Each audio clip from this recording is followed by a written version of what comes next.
1871 जब औरंगजेब की विशाल मुगल सेना पूरे भारत को अपने कदमों में झुकाने का सपना देख रही थी, तब उत्तर पूर्व की पहाड़ियों में उनका सामना एक ऐसे योद्धा से हुआ जिसने इतिहास की धारा ही बदल दी।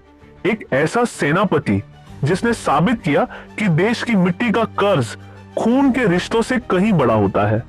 आज की कहानी है अहोम साम्राज्य के उस महान नायक की जिसका नाम सुनकर मुगलों की रूह कांप उठती थी, लचित बोरफुकन।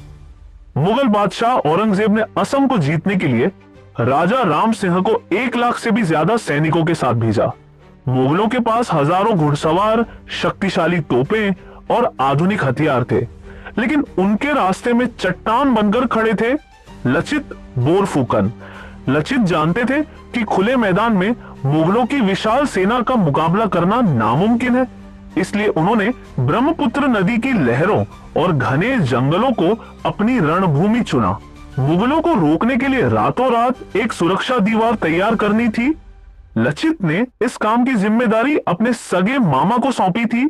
जब आधी रात को लचित काम का मुआयना करने पहुंचे तो उन्होंने देखा कि काम बहुत धीमा है।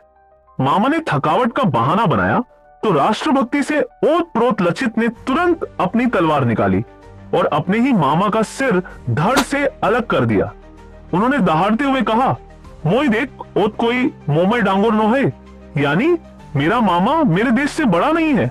शुरू हुआ सरायघाट का वो ऐतिहासिक युद्ध।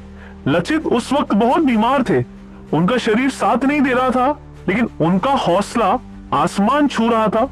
वो एक नाव पर सवार हुए और अपनी छोटी सी नौसेना के साथ मुगलों के जहाजों पर ऐसा भीषण प्रहार किया कि ब्रह्मपुत्र का पानी लाल हो गया। मुगलों को जान बचाकर भागना पड़ा। यह भारतीय इतिहास की जल मार्ग पर लड़ी गई सबसे बड़ी और निर्णायक जीत थी। लचित बोरफुकन ने सिखाया कि अगर अटूट संकल्प हो तो संसाधनों की कमी कभी जीत के आड़े नहीं आती।